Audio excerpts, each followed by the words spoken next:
off-road race truck before. I'd never raced any off-road racing.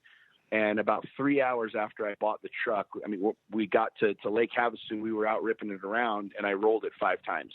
Wow. So damn near totaled this truck that I had just bought. And so we spent almost 30 days rebuilding it, fixing what I had broken so that we could race our very first race. And I'll never forget as long as I live, man. This goes back to this point, and I think a lot of guys need to hear this, is like, you know, there is no like silver spoon. There's not, it's just, I wanted this and I built it. And so 30 days later, we were at the Parker 425, and God bless them, all the guys that I had lined up to help me and kind of be on the team were like, look, Sean, we love you. We love like that you got big balls and you want to do this, but like, you've never raced before. You don't know what the fuck you're doing. Like, maybe you should get a couple races under your belt before you get your son in the truck. And I said, listen, dude, I gave my son my word. Yeah. Like, this was going to be our thing. He was going to be my co-driver. At 10 years old, he was going to be my co-driver. And they were like, okay, cool. Sure as shit. You know, we fit him for the seat. We got a booster seat. We got a big piece of foam so that he could see over the GPS. And I'll never forget as long as I live, man, the same way that day I went riding horses with my daughter. If you ask my daughter today, she's 16 now, what her most memorable time is with me, she will tell you it was that day, riding horses in the snow. It was like the perfect day. I'll never forget as long as I live. We brought my son to the very first pit 1, and I took off, and I remember pulling up to that pit and seeing this little 10-year-old with this race helmet on and his race suit. And dude, I bawled. I mean, I couldn't see jack shit for like the first 10 miles. Right? They plugged in the comms. My buddy got out, who was my co-driver, and brought my son in and put him in, and they were strapping him down, and you know, they were taking gas and stuff. And they plugged in his comms, and I'm like, hey bud, can you hear me? He's like, hey dad. I fucking lost it. Wow. Man. I just started bawling. I was bawling like a baby. And the first 10 miles, I didn't know where the hell I was driving. He's like, you know, right, left. And it was just like, in that moment, I realized like, this was the game. I had to go through everything I went through to get to this point. You know, unfortunately, you know, the struggle and all of that other stuff. But, you know, that's what I think, that's the game. That is what we're after. And we've been programmed to work and hustle and grind and work and hustle and grind. And then maybe someday we'll be old enough to retire and then we can have fun. But I don't want to be 65 years old then deciding to have fun with my kids. Like, I want to race right now with my son. Yeah. I want to ride horses right now with my daughter. And so I kind of started reverse engineering life and realizing like, I'm not trying to fit my life into my business. I want to fit, you know, I'm going to build a life and then build a business that will support my life. And that's something that's super important to me. And, you know, hearing you talk about that, it means a lot, because that's why I share what I share is this is my life. This is what I'm doing. I'm just like every other guy out there. I got bills and gas and then dogs that shit on the floor and freaking kids that get hurt in school and you know what I mean? Everything else. But it's just like, at some point in time, you and I aren't going to have an option to ride a horse with our daughter. We're not going to have an option to go fucking race the Baja 1000 or the Baja 500 with our son. And so, you know, that's something that I'm radically passionate about, is living every single moment as if it was my last. And, you know, I'm forever grateful that I went through what I went through, but it means a lot hearing you say that. Well, one thing that I really love what you said too is you just figured it out and you went and did it. By the way, I met some of your guys in the pits because we had our big RV and all of our bullshit out there, with all of our sponsors. And then your guys roll up and your guys are having as much fun, if not more fun than my guys. And they're like, oh yeah, it's just a couple of us out here, man. Sean's out there going crazy with this kid, but they were so happy. But, you just did it. And I think that that's the point that so many people miss is it's like, oh, I got to save to retire. Oh, I have to do this. I have to just start and fucking do it and enjoy your life now, especially with your kids, because they grow up fast, or you miss those opportunities to live. You can always work, right? 100%. I was in the Baja 500 earlier this year, and I'm sitting there with my son, and we're going through contingency. And this guy comes up to me, and he had recognized me through social media. He said, "Oh, Sean Whalen, Lions Not Sheep, dude, I've been following you. I love your story." And then he shook my son's hand. "You must be Will. Are you so excited to talk to Will?" And he said to me, he said, "This has been on my bucket list for years. I want to do this with my son." And I said, "Well, why don't you do it?" And he's like, "Well, my kids are in college, and I got retirement coming up, and I've been at my job and the whole thing." I said, "Bro, let me ask you a question." I said, "I could introduce you to a company down here that has buggies that will literally turnkey for $15,000. They will prep your vehicle. They will do race support. They'll make sure you make it to the finish line, barring you, wrecking it and driving off a cliff." I said, "Would you even notice if you were 15K lighter in your 401k or your IRA or your retirement, would you even notice if you spent that money? And he looked at me and said, no. I said, that's the difference between me and you. As I realized, like, I don't have guaranteed time, bro. I'm not guaranteed 5 years. I'm not guaranteed 5 fucking minutes. So while you're sitting here trying to figure out the perfect time to come race this, you might never get there. And I mean, what would it look like if all of a sudden you got cancer and you're sick and you're laying on your deathbed going, fuck, yeah, I got all this money that my kids get to split up, but I never raced the Baja 1000 with my kid or the Baja 500 with my kid. I said, that's the lesson. I mean, I consider myself a pretty smart fella. I mean, you do too. Most people listening to this probably consider themselves smart. And if you're smart, contemplate this for a second. Like, read every book that's ever been written, every biography of every mogul, right? The Carnegies, the Rockefellers, the Steve Jobs of the world. These men and women who have come through, generation, changed the entire world. If you read their book, they all say the same thing at the end of their book. All of them. Mm-hmm. There's not one of them that says, dude, I wish I'd have worked 23 hours versus 20-hour days. They all say the same fucking thing, which is, if I could go back and do it all over again, if I could go back and trade places with Sean at 40 years old, I would have spent more time doing the things that I wanted to do, and I would have spent more time with my family. All of them. Every single one of them says that. So, like, here we are, you and I, having these conversations and talking and building business and living, doing our thing. But, like, if you consider yourself fucking smart, and their parting words, these icons of life are saying, live your fucking life, like, do the shit you want to do, spend time with your family. But we're like, no, I gotta hustle, I gotta grind, I gotta. It's like, dude, like, you're gonna be that same asshole laying on your deathbed going, shit.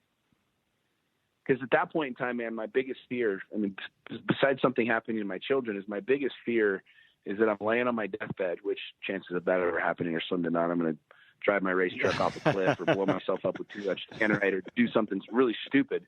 But I mean, fathom that for a second, man. You're laying on your deathbed, and the thing that you and I no longer have in that moment is options. Yeah. Yep. We don't have an option. We can't go back and make love to our woman. We can't go back and take that trip. We can't go back and do anything with our kids. Like, we're done. Game over. Like, done. Like, that terrifies me, bro. That fucking terrifies me. So every single day I wake up, I'm like immensely grateful for just having another day.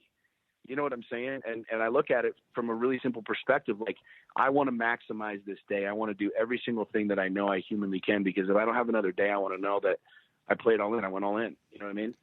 Yeah, Sean, I think that your attitude about life in general, and this is the same that I try to have, is that you attract success and things to come your way to allow you to live that life. And I think so many of us detract that because we're pessimistic about the opportunities and about enjoying life. And that's the unfortunate part, because too many people are focused on making the dollar. My business coach is David Meltzer, and I spend a lot of time with him on the phone. And his quote to me is always, have faith over fear. And the more faith I have, the more comes to me in the way of financial freedom and the ability to enjoy my new farm life here with watching my dog running out in the field out there. And it's exactly what you're saying. Enjoy your life, live your life, and these things will come to you naturally, but you got to live for the now and for your kids and not wait for your deathbed. Mm-hmm. I mean, I definitely, I believe that 1,000%. I mean, you have to have faith in you. I think a lot of people, this whole manifestation thing is kind of weird, because people think if you just think positively, all of a sudden checks are going to show up. You got to work your freaking ass off. Don't get me wrong. Like, I don't just skate through life and have money to buy fun shit. Like, I work my guts out, but I work for what I want to work for. Yep. I work around something that I love, that I'm passionate about. But I mean, I reframed everything. And I think what's really fun for me and what I love doing with my clients and what I love doing with, Lions Not Sheep, is just reverse engineering everything. What people are afraid of is saying what they really want. Like, it's like the most difficult question for a human being to answer is, what do you want? Because most people give you the superficial answer. Well, I want to be happy. What the fuck does that mean? Well, I want financial stability. What does that mean? Right? What people are definitely afraid of talking about is what they really, really want. And I think the first step for people is identifying, okay, here's what I want. Like, what I want to do is I want to be able to do this, this, and this. I want to be able to ride my horses with my kids. I want to be able to race this. I want to be able to do that. And if that's really what you want, if it's truly what you want, not what mom wants or dad wants or what the church wants or what, what I think God wants or what my parents or my whatever, but like what you really fucking want, when you get super crystal clear on that, then you just build it. Yeah. Racing's not cheap. It's expensive. It's like ridiculously expensive hobby, right? So if you want to do that, like, that you're going to need to build something to support that. And I think where most people go wrong is like, oh, well, it's not for me. It's for Sean. It's for Jim. It's for this. It's for BJ Baldwin, or it's blah, blah, blah, blah. It's somebody else. And it's like, no, dude, if I wanted to race with my son, I didn't know jack shit about the sport, about anything. I knew nothing. I'm not a motorhead. I didn't grow up around stuff. I grew up in the city with a dad who never took me camping. Like, I don't know anything about it, but I wanted it. Like, I felt that feeling sitting at the finish line, watching my friend finish this race, and I was like, I want that. And I built it. You know what I mean? I'm not special. I'm not freaking whatever. I just fucking got super clear on what I wanted, and I built it. And I think that's where a lot of people go wrong, is it's like we have these generational beliefs that, my parents were fat and lazy, so I'm going to be fat and lazy, or my parents were broke, so I'm going to be broke. And it's like, nah, dude, like, once you get really, really, really honest about what you want, then you can build something. But what most people are deathly afraid of is acknowledging what they really want, because they're going to be judged, or because of this, or because of that. It's like you go out and buy a race car, and your family's like, well, who do you think you are? Or maybe you could have given that money to the church, or you could have done this with it, or you could have done that with it. And so people then just do nothing instead. Yeah. You know what I'm saying? And I think that's like, a practical thing that somebody can take away from this conversation, and specifically this, is like, you got to figure out what the hell you want. And once you figure out what you want, then you can go build it. Because I guarantee you're not going to want something that hasn't already been done, right? So go ball it. Go copy what's working. Find somebody that's already done that, making $1 million, buying a race car, starting a race team. Find somebody that's already done it, and then duplicate it. Model what they did. Copy what they did. We live in the greatest era ever of technology, where literally every answer to every question is available online. Like, if you're not living the life you want, if you're not building the shit that you want, like, it's 100% on you. There's literally zero excuses to not be doing exactly what you want to be doing every single day of the week. Well, what's funny about that, Sean, and I'm sure you've had the same, I've had clients that I've worked with a year or more, and I've said the same thing for the whole year to them, and they're still not doing it. And that's basically, what do you want? Reverse engineer that, and you will make it happen.